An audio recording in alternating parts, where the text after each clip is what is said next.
ॐ सहना भवतु सहनौ भुनक्तु सह वीर्यं करवावहै तेजस्विनावधीतमस्तु मा विद्विषावहै।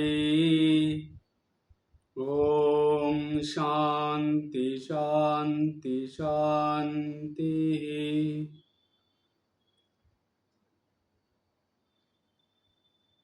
আমাদের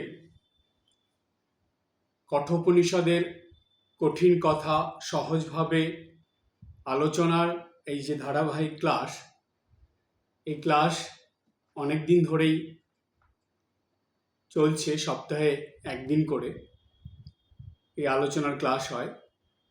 এই ক্লাসের মধ্যে কঠোপনিষদের কথা, যেই উপনিষদ স্বামী বিবেকানন্দের খুবই প্রিয় ছিল, সেই উপনিষদের প্রসঙ্গগুলো সহজভাবে, এমনকি শ্রী ঠাকুর, শ্রী মা, স্বামীজি এবং ঠাকুরের ত্যাগী গৃহী সন্তানদের জীবনের আলোকে আমরা এই উপনিষদ বুঝছি বা আলোচিত হচ্ছে, যেটা আপনারা সবাই শুনছেন। সেই আলোচনার মধ্যে আত্মতত্ত্বের আলোচনা বেশ কয়েক সপ্তাহ ধরে চলছে। এই যে আত্মতত্ত্বের আলোচনা,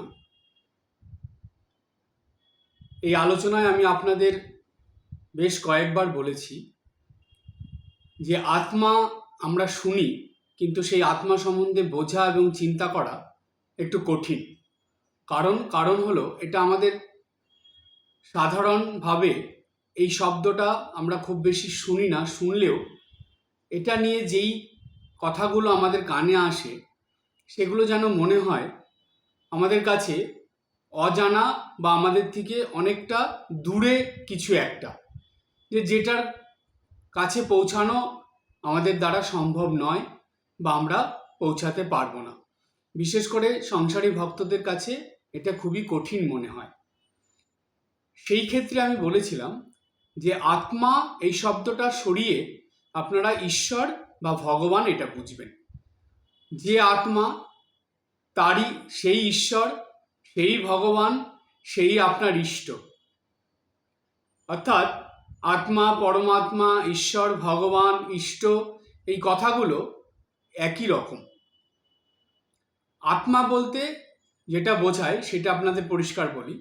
আত্মা বা পরমাত্মা বলতে বোঝায় নিরাকার ব্রহ্ম বা একটা নিরাকার রূপ, যার কোনো আকার নেই, একটা জ্যোতি স্বরূপ আমরা ধরতে পারি, সেটা হলো আত্মা। যখনই আপনি ঈশ্বর বা ভগবান বলছেন তখন সেটা সাকার হয়ে গেল। এটা ব্রহ্মের দুটো রূপ। একই ব্রহ্ম নিরাকার হলে, জ্যোতিস্বরূপ হলে সেটা আত্মা বা পরমাত্মা, এবং সেটা সাকার ব্রহ্ম হলে সেটা ঈশ্বর, ভগবান বা ইষ্ট। এটা হয়ে যাচ্ছে। সুতরাং একই ব্রহ্মের দুটো আমরা ভাগ করছি বোঝার সুবিধার জন্য, কিন্তু ব্রহ্ম কখনো ভাগ হয় না।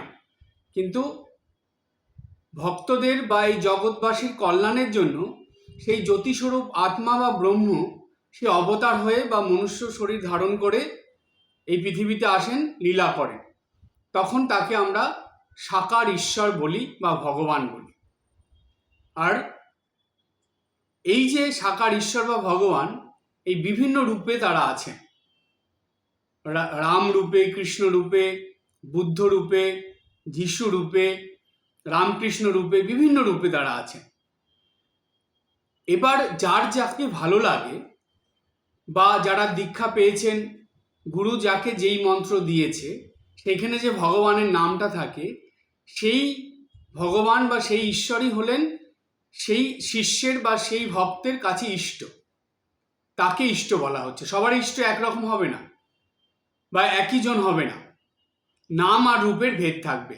মূলত তারা এক, কিন্তু আমাদের উপাসনার জন্য, আরাধনার জন্য, আমাদের সুবিধার্থে তাদের নাম রূপ আলাদা হয়। কারণ প্রত্যেকটা মানুষের নজর, পছন্দ, তাদের ভালো লাগা, এগুলো সব আলাদা আলাদা হয়। তো সেই জন্য ভগবানও সেইভাবে বিভিন্ন রূপে এসে লীলা করে যান। যাতে ভক্তদের সাধনা আরাধনা উপাসনা করতে সুবিধা হয়। ঠিক এই কথা বলার পেছনে যে কারণটা আমি আপনাদের বলতে চাইছি সেটা হলো, যেহেতু কঠোপনিষদ আত্মতত্ত্বের আলোচনা, তাই এই আত্মতত্ত্বের আলোচনা বুঝতে আমি যেখানে যেখানে আত্মার কথা বলবো, যেখানে যেখানে পরমাত্মার কথা বলবো, আপনারা সেখানে বোঝার সুবিধার্থে আপনার নিজের ইষ্টকে ভেবে নেবেন।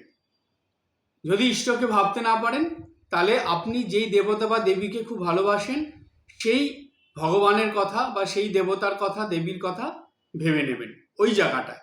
তাহলে কি হবে জানেন, আপনাদের বুঝতে অনেক সুবিধা হবে, খুব সহজে আমার কথাগুলো আপনারা বুঝে যাবেন। আমরা এই পর্যন্ত কঠোপনিষদের দ্বিতীয় পল্লীর 23 নম্বর মন্ত্র আলোচনা করেছি। 23 নম্বর মন্ত্রের আলোচনায় গত সপ্তাহে দুটো প্রশ্নের উত্তর আমি দিয়েছিলাম, তার আলোচনার ভিডিও ইউটিউবে বেরিয়েছে, আপনারা সবাই শুনেছেন। সেই পুরনো আলোচনার মধ্যে আর যাচ্ছি না, আজকে নতুন আলোচনায় আসছে। সেইখানে বলা ছিল, যমরাজ নচিকেতাকে বলেছিলেন যে এই আত্মাকে কিভাবে লাভ করা যায়, অর্থাৎ আত্ম উপলব্ধি কি করে করা যায়। এখানে আপনারা বুঝবেন ঈশ্বর উপলব্ধি বা ঈশ্বর দর্শন, ঈশ্বর লাভ কি করে করা যায়, ঈশ্বর তত্ত্বটা কিভাবে জানা যায়, বোঝা যায়।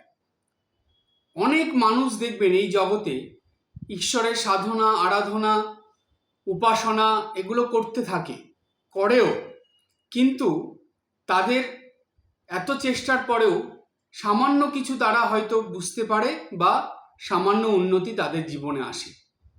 যতটা তারা পরিশ্রম করছে বা যতটা সময় তারা সাধন ভজন করছে, সেইভাবে ফল তারা পায় না। অর্থাৎ ঈশ্বর তত্ত্ব তাদের কাছে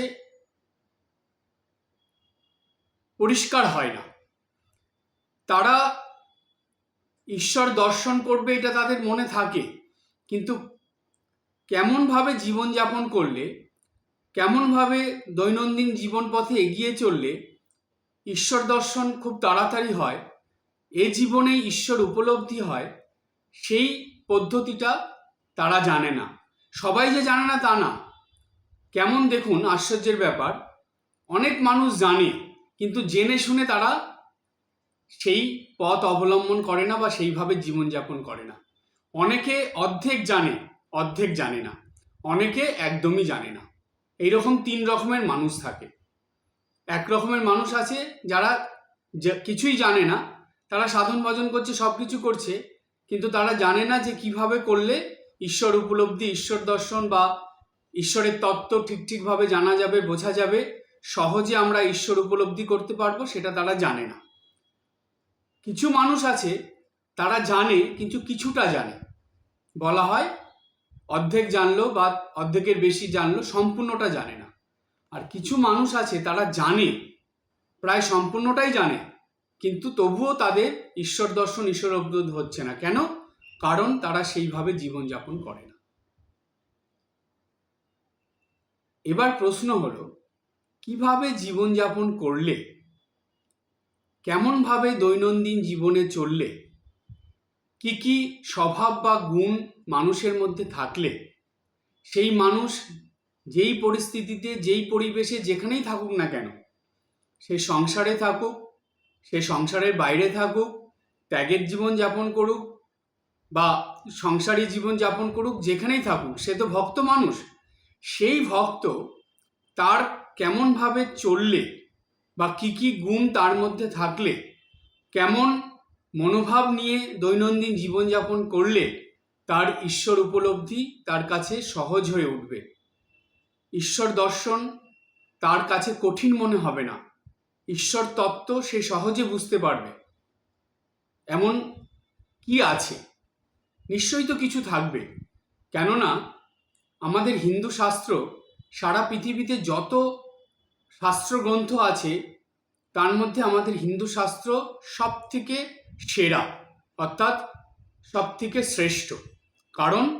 কারণ হিন্দু শাস্ত্রের মধ্যে এত সহজভাবে ঈশ্বর উপলব্ধির কথা বলা আছে, এত রকম পদ্ধতির কথা, উপায়ের কথা বলে দেওয়া আছে, যে সেগুলো যদি মানুষ একটু চিন্তা করে এবং সেটা অবলম্বন করে, তাহলে যে কোনো মানুষ, অর্থাৎ যে কোনো ভক্ত মানুষ খুব সহজেই ঈশ্বর লাভ করতে পারে।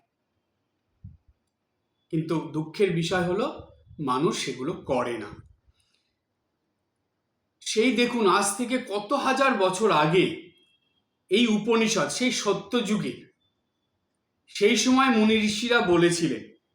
এখন কলিযুগ, আজও এই কথাগুলো কতটা প্রাসঙ্গিক দেখুন। মানুষে এগুলো শোনে কিন্তু ঠিকভাবে বুঝতে পারে না বা নেয় না। কেন জানেন? তাদের কাছে কঠিন লাগে। সুতরাং মানুষ কঠিনের মধ্যে যায় না, সহজভাবে যেটা পাবে সেটাই তো নেবে।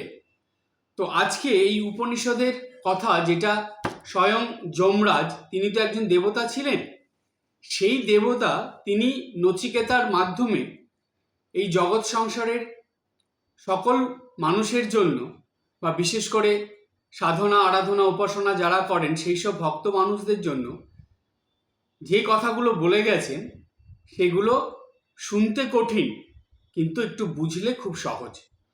সেই কথার মধ্যে আসি।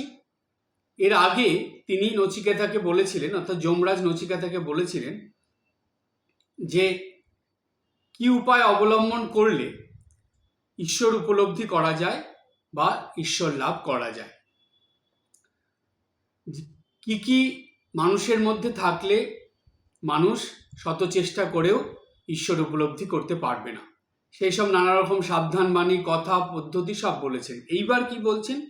দ্বিতীয় বল্লীর 24 নম্বর মন্ত্রে যমরাজ বললেন নচিকেতাকে যে দেখো নচিকেতা, এখন তোমাকে বলছি যে মানুষের মধ্যে কি কি থাকলে মানুষ আত্ম উপলব্ধি বা ঈশ্বর উপলব্ধি করতে পারবে খুব সহজে।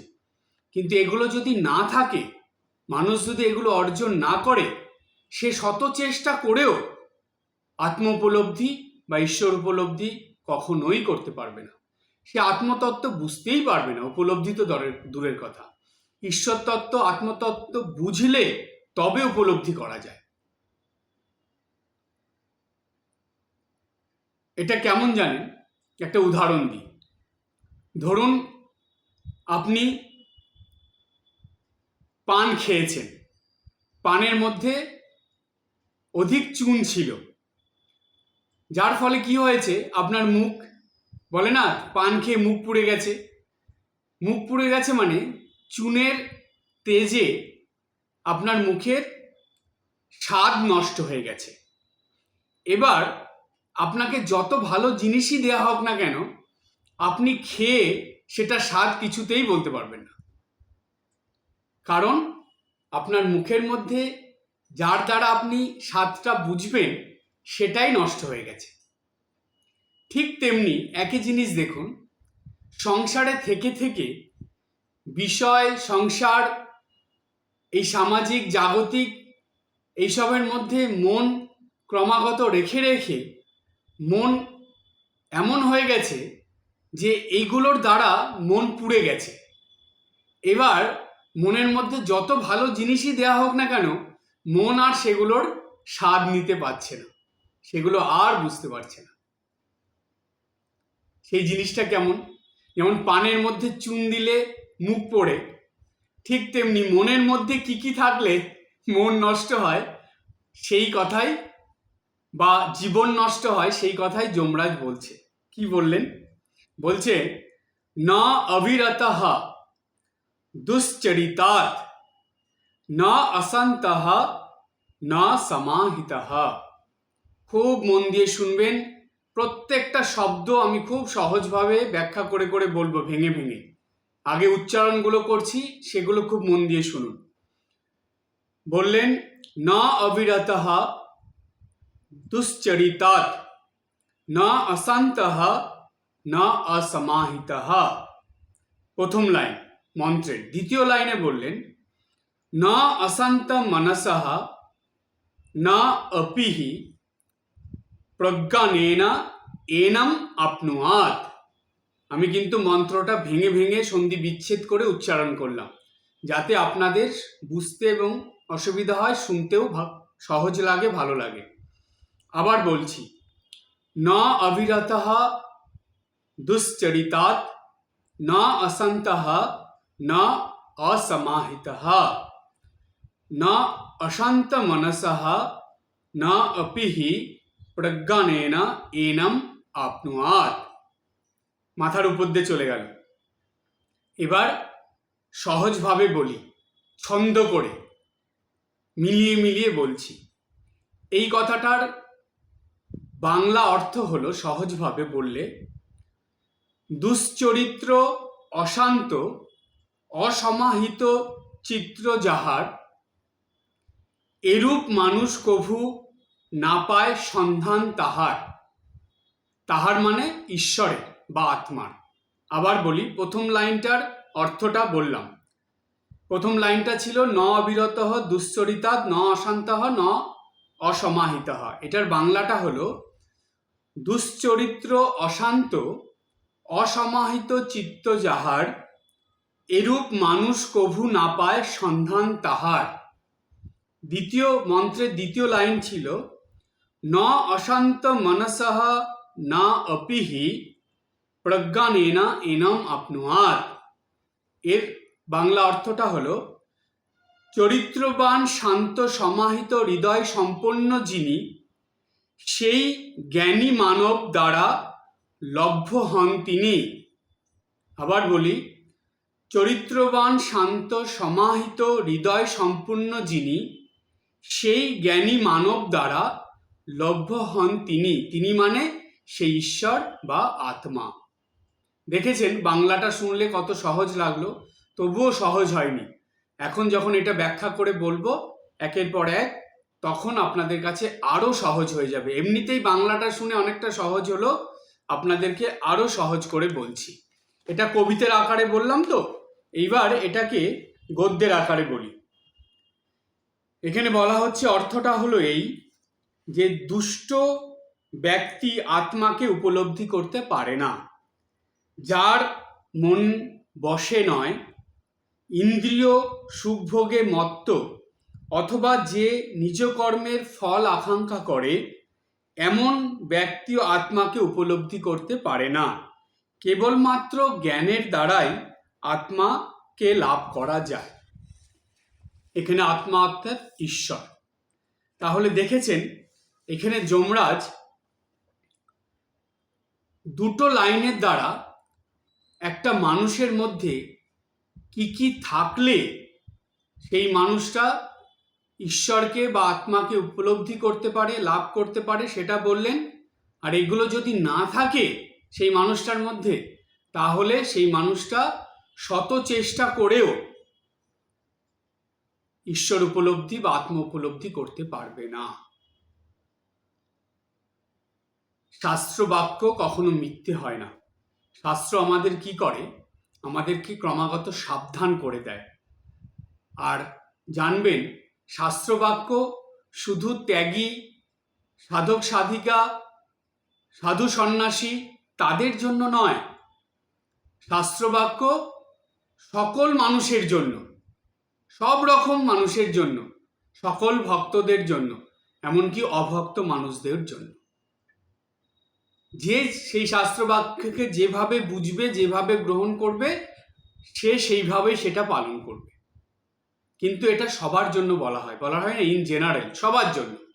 কিন্তু যার যেমন চিন্তা ভাবনা, মনের স্তর যত উন্নত, সে শাস্ত্র বাক্য সেইভাবে বোঝে। তাই আমরা এখানে এই শাস্ত্র বাক্য খুব সহজভাবে বুঝে নেব, যেটা যমরাজ বা যম দেবতা সকলের জন্য বলেছেন। এবার এই মন্ত্রটার 24 নম্বর মন্ত্রের প্রত্যেকটা শব্দের অর্থ আমরা বুঝবো, এর সঙ্গে পজিটিভ নেগেটিভ অর্থাৎ ভালো খারাপ দুটোই বুঝে নেব। এই 24 নম্বর মন্ত্রে যমরাজ এটা নচিকেতাকে বলার মধ্যে দিয়ে জগৎবাসীকে বললেন, বিশেষ করে ভক্তদের বলছেন, বা ভক্তদের উদ্দেশ্যে মনে হয় যেন তিনি এটা বলেছেন যে দেখো, তোমরা দৈনন্দিন জীবনে আত্ম উপলব্ধির জন্য বা ঈশ্বর লাভের জন্য যা যা করো না কেন, প্রার্থনা করো, জপ করো, নিত্য পূজা করো, ধ্যান করো, সন্ধ্যা আরতি করো, এসব অবশ্যই করবে। কিন্তু এগুলো করার সঙ্গে সঙ্গে কতগুলো গুণ তোমাদেরকে অর্জন করতে হবে বা কতগুলো স্বভাব তোমাদেরকে অর্জন করতে হবে।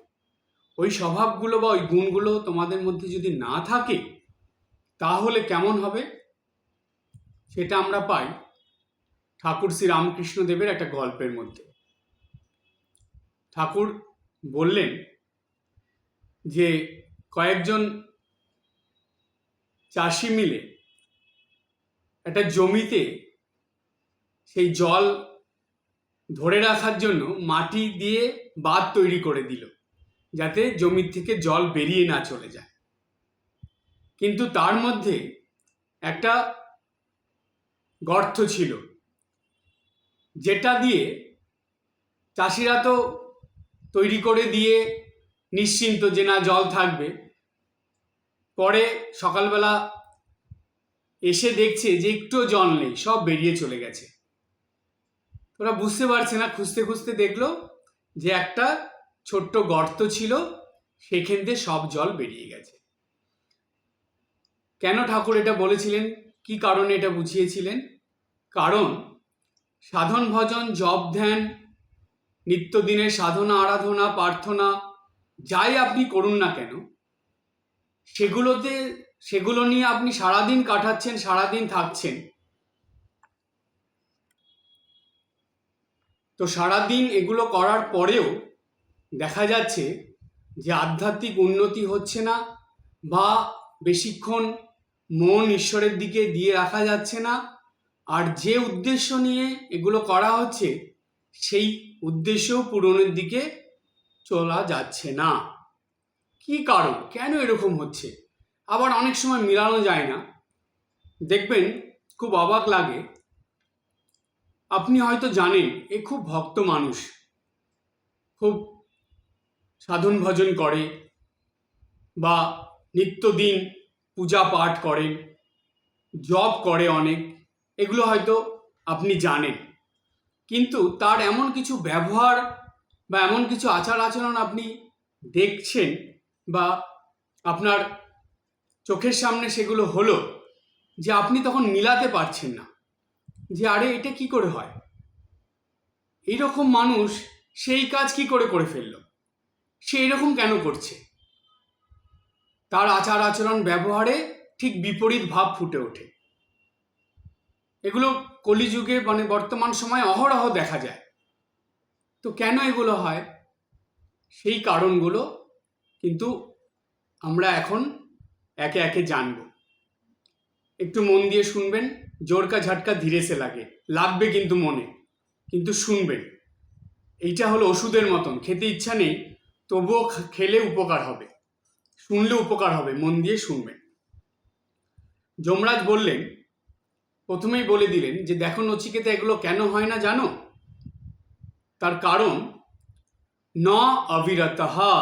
প্রথমেই বললেন অবিরতঃ মানে বিরত হয় না, সে বাদ দেয় না, ছাড়ে না। কি বাদ দেয় না, কি ছাড়ে না, তার জীবন থেকে কি সে বাদ দিতে পারে না, ছাড়তে পারে না। সেজন্য প্রথমেই বলে দিলেন ন অবিরতঃ, কি কি ছাড়তে পারে না। বলছে দুশ্চরিতাৎ অশান্তঃ অসমাহিতঃ। দুশ্চরিতাৎ মানে দুষ্কর্ম, খারাপ কাজ, আজে বাজে চিন্তা, মিথ্যে আচরণ, মিথ্যে আচার, খারাপ ব্যবহার, এগুলো সে ছাড়তে পারে না। সেজন্য প্রথমেই বলে দিল দুশ্চরিতাৎ, দুষ্কর্ম, খারাপ কর্ম, বাজে কাজ, দুশ্চিন্তা, খারাপ চিন্তা, অপরের অনিষ্ট, এগুলো সে ছাড়তে পারে না। তারপরে অশান্তঃ,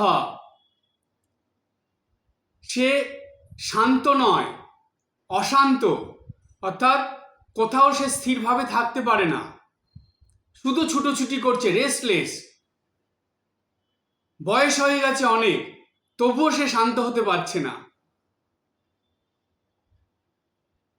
তারপরে অসমাহিত মনকে একাগ্র করতে পারছে না, সমাহিত মন করতে পারছে না, কোনো কিছুর মধ্যে মনকে ধরে রাখতে পারছে না, কোনো একটা চিন্তা অনেকক্ষণ ধরে করতে পারছে না। কারণ কারণ এগুলো কেন হচ্ছে, এর মূলে যেতে হবে। দুষ্কর্ম, খারাপ কর্ম, বাজে কিছু সে কেন ছাড়তে পারছে না? কারণ সে বহু বছর ধরে এগুলো করে করে এমন অভ্যস্ত হয়ে গেছে, সে ভাবছে ছেড়ে দেবে, কিন্তু সুযোগ পেলেই সে করে ফেলছে। সেই স্বভাব থেকে সে নিজেকে সরাতে পারছে না। আমাদের একজন শিক্ষক, এই প্রসঙ্গে একটা খুব সুন্দর কথা বলি, খুব মজার কথা। আমাদের একজন শিক্ষক ছিলেন, আমি তখন ক্লাস 9-এ পড়ি, সেই 9-10-এর কথা বলছি। তিনি আমাদের ম্যাথ করাতেন, মানে অঙ্ক। তো সেই সময় স্যারের একটা কি ছিল, যে আমরা তো সবাই মানে স্কুল শু পরে যেতাম, তো মানে মেঝেতে সিমেন্টের মধ্যে পা ঘষলে দেখবেন খসখস খসখস শব্দ হয়। তো ওই রকম পা ঘষলেই স্যার প্রচণ্ড বিরক্ত হয়ে যেতেন। এবার সেই বয়সে 9-10-এ পড়া, তো তখন তো দুষ্ট বুদ্ধি তো থাকবেই, সব ছেলে তো সমান না। তো স্যার যখন ক্লাস নিতে আসতেন, সবাই খুব স্যারকে খুব মানে সম্মান শ্রদ্ধা জানানো হতো। কিন্তু স্যার যখন বোর্ডে অঙ্ক করাতেন, তখন কিছু ছেলে পা ঘষে দিল, পিন অফ সাইলেন্স রয়েছে, হঠাৎ করে পা ঘষে দিল, আর সঙ্গে সঙ্গে স্যার অঙ্ক করানো ছেড়ে আমাদের দিকে ঘুরে একদম কটমট করে তাকিয়ে থাকতো। এবার সবাই তো অঙ্ক খাতার দিকে তাকিয়ে রয়েছে, বইয়ের দিকে তাকিয়ে রয়েছে, কে করেছে কে বুঝবে, কেউ বলছে না। আবার স্যার অঙ্ক করাতে শুরু করেছেন, আবার পা ঘষে দিল। তিনি আবার এরকম করে একবার দুবার তিনবার করে তিনি বলতেন, না আজকে আর অঙ্ক করাবো না, বলে রেগে গিয়ে চেয়ারের মধ্যে বসে গেলেন। বসে টসে তারপরে অনেকক্ষণ ধরে আমাদের বকাবকি করলেন, করে তারপরে বলতেন, তোমাদের অবস্থা কেমন জানো? তো আমরা চুপ করে শুনছি, দেখি স্যার কি বলেন।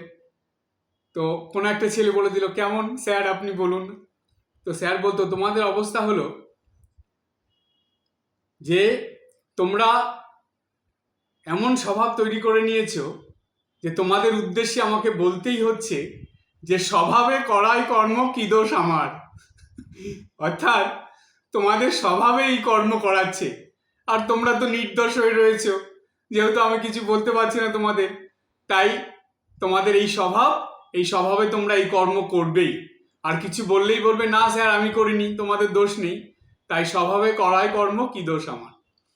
তো এইসব কথা বলে খুব মজা হতো, স্যার যেতেন। এই ঘটনাটা আমার মনে পড়লো এই কারণে, যে মানুষের এই স্বভাব এমন হয়ে যায়, সে না করে থাকতে পারবে না। আমরা বন্ধুদের মধ্যে আলোচনা করতাম যে, না দেখ স্যার অঙ্ক করালো না, আমাদেরই তো লস হচ্ছে, এটা মানে এরকম আমরা আর করবো না। কিন্তু কেউ না কেউ একজন করে ফেলতো। তো এগুলো কি, এগুলো হলো স্বভাবে দাঁড়িয়ে যাওয়া, যে সে ভাবছে যে না করবো না, কিন্তু হঠাৎ করে ফেললো। ঠিক মানুষের মধ্যে এই জিনিস থাকে। জানবেন, মানুষকে খারাপ স্বভাব থেকে ভালো স্বভাবের দিকে আসতে হলে অনেক সাবধান থেকে, অনেক সংযমের মধ্যে দিয়ে খারাপ স্বভাব থেকে ভালো স্বভাবে আসতে হয়। কিন্তু ঠিক তার উল্টোটা হলো, ভালোর থেকে খারাপের দিকে যেতে গেলে বেশি সময় লাগে না, খুব তাড়াতাড়ি ভালোর থেকে খারাপে চলে যাওয়া যায়। কিন্তু খারাপ থেকে ভালোতে আসতে হলে অনেক সময় লাগে। সেই কারণে বলা হয় যে মানুষের ভিতরে এই যে খারাপ গুণগুলো, সেগুলো ছাড়তে হলে আপনাকে ক্রমাগত ভালো গুণের মধ্যে থাকতে হবে। সুতরাং দুশ্চরিতা, দুষ্কর্ম, খারাপ কাজ, বাজে কাজ, এবং সেই সঙ্গে খারাপ চিন্তাভাবনা, অশুভ চিন্তাভাবনা, খারাপ ব্যবহার, আচার আচরণ, এগুলো ছাড়তে হবে। ন অবিরতঃ দুশ্চরিতাৎ তারপরে বলছে অশান্তঃ, শান্ত হতে হবে। হাত পা স্থির রেখে বসার অভ্যাস করতে হবে। শারীরিকভাবে শান্ত হতে হবে, মানসিকটা পরে আসছি।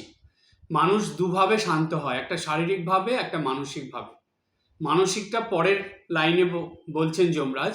প্রথম লাইনে এটা হলো শারীরিকভাবে। দেখবেন অনেক মানুষ আছে কোথাও স্থিরভাবে বেশিক্ষণ বসতে পারে না, হয়তো বসেছে কিন্তু তার হয় হাত নড়ছে, নয় পা নড়ছে, নয় সে মাথা চুলকাচ্ছে, নয় এদিক ওদিক ঘুরছে, চোখ ঘুরছে, তার ঘাড় ঘুরছে, কিছুতেই শান্ত হয়ে বসতে পারছে না। অনেক বয়স হয়ে গেছে তবুও পারছে না। কেন? অভ্যাস করেনি, অভ্যাস করছে না, সে শরীরকে স্থির করতে পারছে না। শরীর অটোমেটিক তার এদিক ওদিক চলছে, পা চলছে, হাত চলছে, মাথা ঘুরছে, চোখ ঘুরছে, ক্রমাগত সে অশান্ত হয়ে রয়েছে। তাই শান্ত হতে হবে, শারীরিকভাবে শান্ত হওয়ার অভ্যাস করতে হবে। তারপরে বলছে ন অসমাহিতঃ, অর্থাৎ একাগ্রতার অভ্যাস করতে হবে। এটা কেমন জানেন? এটা একটা খুব বড় শিক্ষা। কোনো একটা কিছুর প্রতি মনকে অনেকক্ষণ লাগিয়ে রাখতে হবে। ধরুন আপনি ঠাকুরের ছবি দেখছেন, বা শ্রীমা সারদা দেবীর ছবি দেখছেন, বা গুরুদেবের ছবি দেখছেন। অনেকক্ষণ ধরে সেই ছবিটার দিকে তাকিয়ে সেই ছবি সম্বন্ধে ভাবার অভ্যাস করতে হবে। একই চিন্তা বা একই দিকে মনকে অনেকক্ষণ ধরে রাখতে হবে। ধরুন আপনি কথামৃত পড়ছেন বা গীতা পড়ছেন, বেশ কিছুক্ষণ ধরে সেটা পড়ে যতটুক পড়লেন সেটা আবার বেশ কিছুক্ষণ ধরে ওটাকে বারে বারে চিন্তা করতে হবে, ভাবতে হবে। অর্থাৎ একই চিন্তার প্রতি, একই জিনিসের প্রতি, একই কোনো বিষয়ের প্রতি যখন মনকে অনেকক্ষণ ধরে ধরে রাখা যায়, তখনই সেটা একাগ্রতা হয়। এবার আপনারা বলবেন, মহারাজ আমাদের তো একাগ্রতা খুব আছে, আপনি না জেনেই বলে দিচ্ছেন। একাগ্রতা আছে? হ্যাঁ মহারাজ, খুব আছে। কেন? আপনি জানেন না আমরা কতক্ষণ ধরে মোবাইল দেখি? ওইটা কি একাগ্রতা নয়? আমরা তো বসে বসে ঘন্টার পর ঘন্টা মোবাইল দেখে ফেলি। তাহলে এটাও তো একাগ্রতা, একই জিনিস দেখছি, মানে মোবাইলটা ধরে নিয়ে রেখেছি। ওটা একাগ্রতা নয়, ওটা চরম রেস্টলেস, ওটা চরম মনের চঞ্চলতা। কেন? আপনারা একই জিনিস তো মোবাইলে দেখছেন না। বর্তমান সময়ে বেশিরভাগ মানুষ নিজের মনকে কিভাবে এত ডিস্টার্ব করে জানেন? তারা শুধু বিভিন্ন রকমের রিলসগুলো দেখে, এক একটা রিলস এক এক রকম। এবার প্রত্যেকটা আপনার মনের উপরে একটা করে প্রভাব ফেলছে, একটা করে ছাপ ফেলছে, স্ট্যাম্প মেরে দিচ্ছে একটা করে। এবার ওই যতগুলো রিলস আপনি সারাদিনে দেখছেন, সেই চিন্তাগুলো কিন্তু আপনার মনের ভিতরে একটা করে ছাপ রাখছে। এটা কিন্তু মন আপনাকে ফিরিয়ে দেবে? মন কিচ্ছু কিন্তু রাখবে না। কখন ফিরিয়ে দেবে জানেন? মনও তেমন, যখনই আপনি চুপ করে জপ করতে বসবেন বা প্রার্থনা করতে বসবেন, কিছু চিন্তা করতে বসবেন, সঙ্গে সঙ্গে আপনার সামনে ওগুলো এনে দেবে। তখন আপনি মোবাইল ছাড়াই রিলস দেখতে শুরু করবেন। চোখ বুজেও রিলস দেখছেন, চোখ খুলেও রিলস দেখছেন, ঘুমের মধ্যেও রিলস দেখছেন। এই তো জীবন। আমাদের মনকে আমরা কিভাবে দেখুন এত বিচ্ছিন্ন করে ফেলছি। এই কারণেই বর্তমান সময়ে এত মেন্টাল পেশেন্ট বেড়ে গেছে, কারণ মনে একাগ্রতার চরম অভাব। একই জিনিসের প্রতি মনকে ধরে রাখার শক্তি বেশিরভাগ মানুষ আজকে হারিয়ে ফেলছে। কেন হারিয়ে ফেলছে? তার নিজের দোষে। এত বেশি মোবাইল, এত বেশি তার ল্যাপটপ, এত বেশি সে এই মানে বাইরের জগতের সঙ্গে মনকে আকৃষ্ট করে রাখছে, যেগুলো ক্রমাগত মনের মধ্যে একের পর এক পরিবর্তন নিয়ে আসছে। একই চিন্তা তার মধ্যে আসছে না। সেই জন্য একাগ্রতা মানে হলো একই চিন্তা, একই বিষয়, একই কোনো জিনিস, তার প্রতি মনকে দৃঢ়ভাবে আটকে রাখা, সেটাই হলো একাগ্রতা। একই জিনিসের প্রতি মন থাকবে, সেটার পরিবর্তন হবে না। তাই অসমাহিত হও। এই একাগ্রতা না হলে, মনের ভিতরে না থাকলে, শরীর শান্ত না হলে, শারীরিকভাবে ধীর স্থির শান্ত না হলে, আর দুষ্কর্ম, বাজে কর্ম, খারাপ কর্ম, আজে বাজে চিন্তা, খারাপ ব্যবহার, খারাপ আচার আচরণ এগুলো না ছাড়লে কখনোই আত্ম উপলব্ধি বা ঈশ্বর উপলব্ধি হবে না। পরিষ্কার কথা। এটা প্রথম লাইনে যমরাজ বললেন। এবার দ্বিতীয় লাইনে কি বলছেন সেটা এবার বুঝে নেব। 2 নম্বর লাইনে, অর্থাৎ মন্ত্রের 2 নম্বর লাইনে যমরাজ বলছেন, ন অশান্ত মনসহ ন অপি। এইখানে বলল যাদের মন শান্ত নয়। বর্তমান সময়ে, এটা এখনকার কথা বলছি না, এইটা সত্যযুগের পরের থেকেই, সত্যযুগ, ত্রেতা যুগ, দাপর যুগ, কলিযুগ। সত্যযুগে মানুষের মন সব থেকে বেশি ধীর স্থির শান্ত ছিল। ত্রেতা যুগে সেটা অনেকটাই কমে গেছে, অর্থাৎ 25 ভাগ কমে গেছিল, 75 ভাগ ছিল। দাপর যুগে সেটা আরও 25 ভাগ কমে গেল, অর্থাৎ 50 ভাগ কমে গেল, 50 ভাগ ছিল। কলিযুগে সেটা 75 ভাগ কমে গেছে, 25 ভাগ। অর্থাৎ মন অশান্ত 75 ভাগ মানুষের। কেন? কারণ মনের ভিতরে মন শান্ত হয় কিভাবে, সেটাও একটা প্রশ্ন। মন শান্ত হয় যখন মন কোনো একটা কিছু মধ্যে আটকে থাকে। দেখবেন, আমি আপনাদের কথা বলি, ভাবুন আপনার মনটা একটা মৌমাছি। মৌমাছি যখন ওড়ে বা ঘুরে বেড়ায়, তার একটা শব্দ হয়, চঞ্চল এদিক ওদিক ঘুরছে। কিন্তু যখনই সে একটা ফুলের উপরে বসলো, ফুলের মধু পান করতে শুরু করলো, তখন সে শান্ত হয়ে গেল, কিছু একটা পেয়ে গেল। ঠিক মানুষের মন সবসময় কিছু একটা চায়, সে একটা অবলম্বন চায়, কিছু একটা ধরে রেখে সে থাকতে চায়। তো মনের অবলম্বন 2 রকম হয়, একটা জাগতিক অবলম্বন আর একটা হলো পারমার্থিক অবলম্বন। বেশিরভাগ মানুষ মনকে জাগতিক অবলম্বনগুলো দেয়, সাংসারিক, পারিবারিক, সামাজিক, এই জাগতিক অবলম্বন দিয়ে রাখে। আর এই অবলম্বনগুলো কোনোটাই ধীর স্থির শান্ত হতে দেয় না মনকে, ক্রমাগত সেগুলো পরিবর্তনশীল। জাগতিক যত অবলম্বন আপনি দেখছেন সেগুলো ক্রমাগত পরিবর্তনশীল, আর এগুলো ক্রমাগত পরিবর্তনশীল বলেই মন শান্ত হতে পারে না। কিন্তু পারমার্থিক যত অবলম্বন আছে, সব অবলম্বনগুলো ধীর স্থির শান্ত, অর্থাৎ সেগুলো পরিবর্তনশীল নয়, সেগুলো পরিবর্তনশীল মনকে শান্ত করার জন্য সাহায্য করে। আর জাগতিক অবলম্বনগুলো শান্ত মনকে অশান্ত হতে সাহায্য করে। তাই একটা বয়সের পরে মানুষের প্রয়োজন বা প্রত্যেক মানুষের কর্তব্য এই জাগতিক অবলম্বন, যেগুলো মনকে ক্রমাগত অশান্ত চঞ্চল করে রাখে, সেই অবলম্বনগুলোর থেকে মনকে ধীরে ধীরে সরিয়ে পারমার্থিক অবলম্বনের দিকে নিয়ে যাওয়া, যেই অবলম্বন মানুষের মনকে ধীর স্থির শান্ত করে দেয়। মনের চঞ্চলতা দূর না করলে, মনকে শান্ত না করলে আপনি কোনো দিন আধ্যাত্মিক সাধনা, আরাধনা কিচ্ছু করতে পারবেন না, সম্ভবই নয়। এটা কেমন হবে জানেন? স্বামী তুরীয়ানন্দজি বলতেন যে মনকে শান্ত না করে সাধন ভজনের মধ্যে গেলে বা সাধন ভজন জোর করে করতে গেলে কেমন হয়, তুরীয়ানন্দজি বলতেন কলা চটকানোর মতন হয়। কলা চটকাতে গেলে যেমন হাত থেকে ক্রমাগত হাতের ফাঁক দিয়ে বেরিয়ে যায়, ঠিক তেমনি মন ক্রমাগত ছুটোছুটি করতে থাকে। তাই মনকে শান্ত করতে হবে,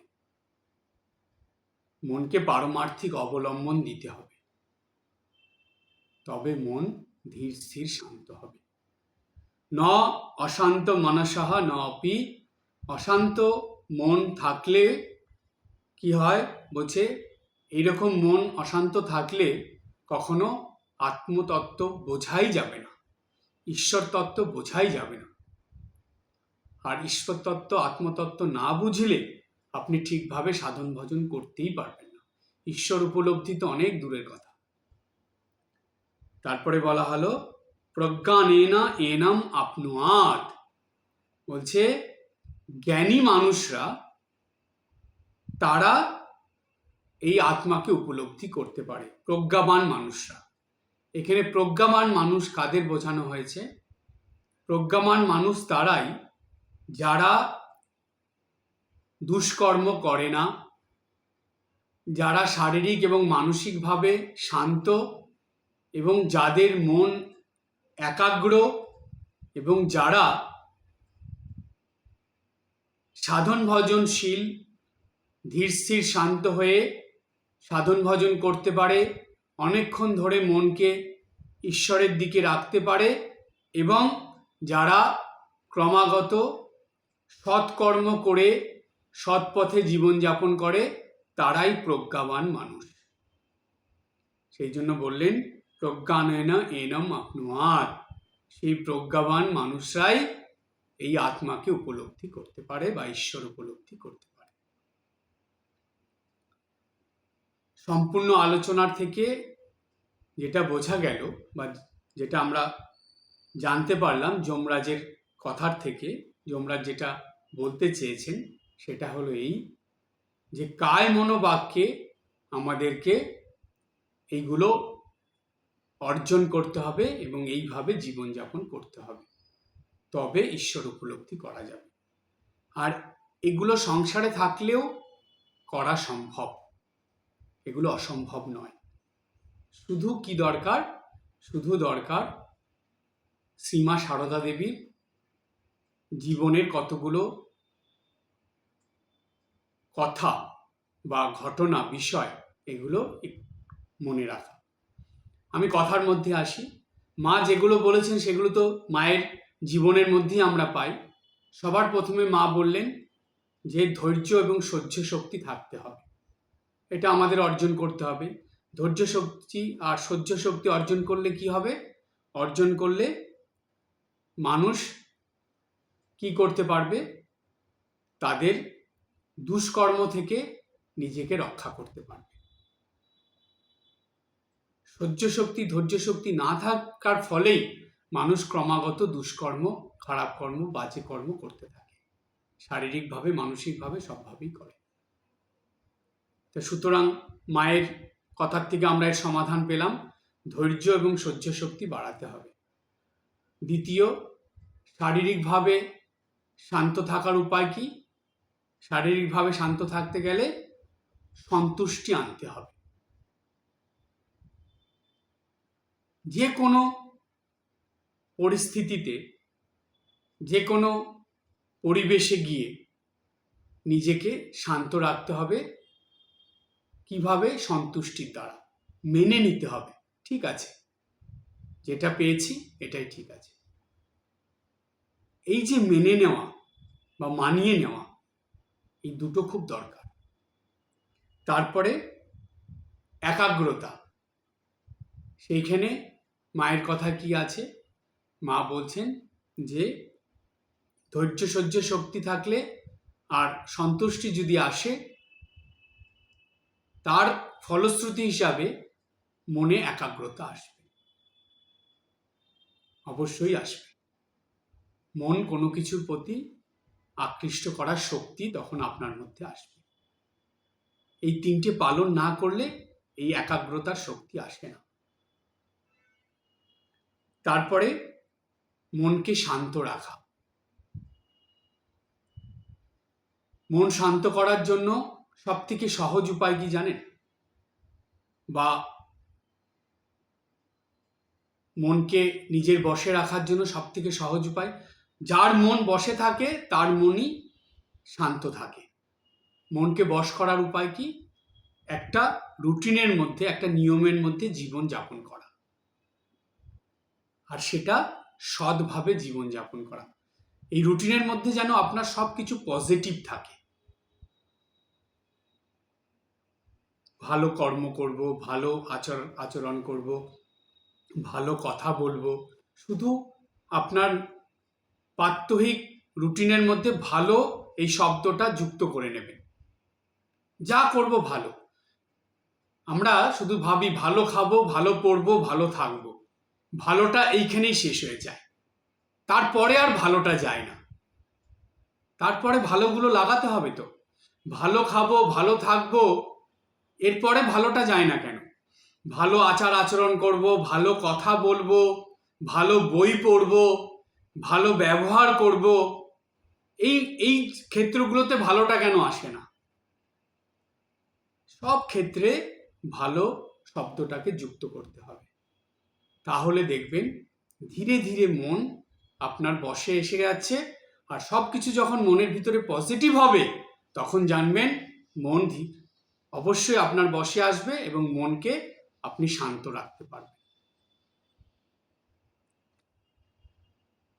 এই রকম পদ্ধতি অবলম্বন করলে আপনি ঈশ্বর তত্ত্ব বা আত্মতত্ত্ব উপলব্ধি করার যে জ্ঞান, সেটা অর্জন করতে পারবেন। তখনই আপনি প্রজ্ঞাবান হয়ে উঠবেন। প্রজ্ঞানেনা এনম আপনুয়াত। এছাড়া অন্য কোনো সহজ উপায় বা পথ নেই। আর এই উপনিষদের যতটা আমি আলোচনা করলাম, এর সব কিছু শ্রীমা সারদা দেবীর শিক্ষার মধ্যে আছে। তাই আমাদের মা হলেন উপনিষদ স্বরূপিণী শ্রীমা সারদা দেবী। মায়ের জীবনটাই উপনিষদের জীবন।